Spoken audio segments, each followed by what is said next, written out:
पहली लड़ाई चालू हुई। तो जो इतिहास के जानकार हैं, जो पढ़े लिखे लोग हैं, उनको पता है सबसे पहले अंग्रेजों के खिलाफ जो बिगुल बजाया, जिसमें हमारे हजारों किसानों की जान गई, मजदूरों की जान चली गई। आजादी का जो संग्राम शुरू हुआ, आजादी की लड़ाई जो शुरू हुई, वो सबसे पहले किसानों ने लड़ी।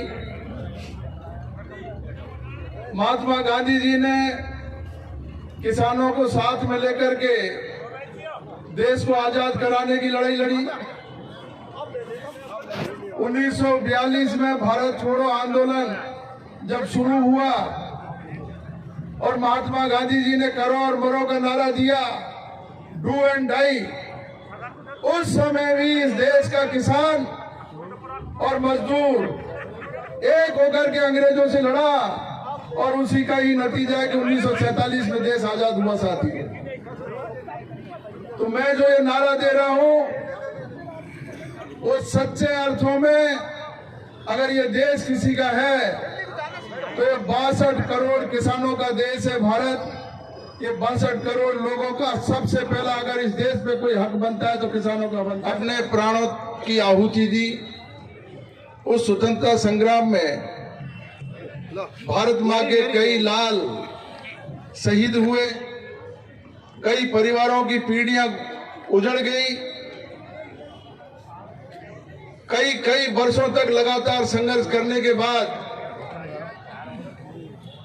कई परिवारों के नामो निशान मिट गए। ऐसे ऐसे वीर शहीद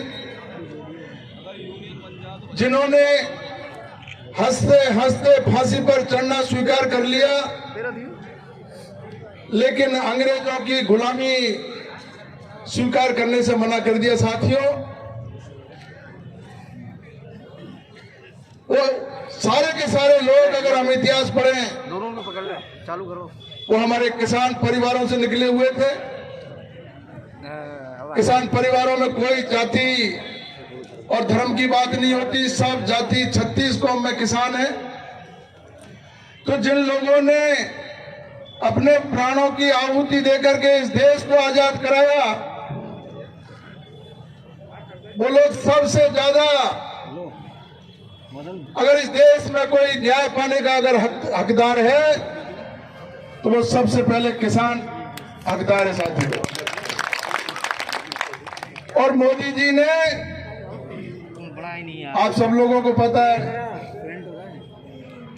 2014 में जब पहली बार प्रधानमंत्री बने, तरह तरह के सपने लोगों को दिखाए। तू काम करो, तू खड़ा हो जाए। और 2016 में अकस्मात नोटबंदी करके और पूरे देश में हाहाकार मचा दिया। हजारों साल से जो उद्योग स्थापित थे, जिनके धंधे कायम थे, उनके धंधे नष्ट हो गए, हजारों लोग बेरोजगार हो गए। और नोटबंदी का सपना भी ऐसा दिखाया कि गरीबों से तो कह दिया कि मैं व्यापारियों से पैसे निकाल करके आपकी जेब में डालूंगा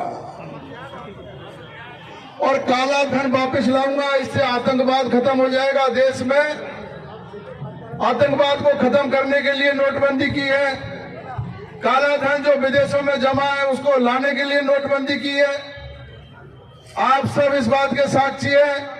न तो इस देश में काला धन वापस आया और न आतंकवाद खत्म हुआ। साथियों, इसी तरीके से जीएसटी लागू करके हमारे व्यापारियों का गला दबा दिया और व्यापारियों से ज्यादा भी ये हमारी भूल है। जीएसटी में जो टैक्स की रेटें बढ़ाई है, वो सारी की सारी रेटें हमारे उपभोक्ताओं के ऊपर आकर के लग गई, किसानों के ऊपर लाकर आकर के लग गई।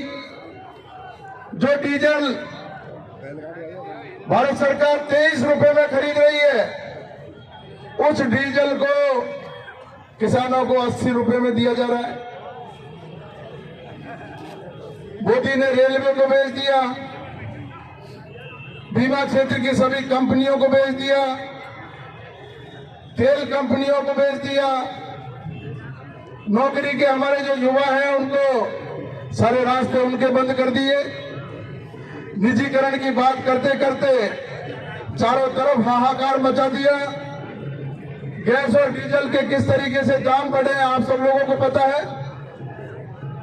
लोहा, सीमेंट सब में एक के बाद एक तेजी आती जा रही है। न ये कांग्रेस की सभा है, न ये बीजेपी की सभा है, ये केवल और केवल किसानों की सभा है और किसानों की ही हक की बात की जाएगी, किसानों के न्याय की बात की जाएगी, किसानों के हित की बात की जाएगी।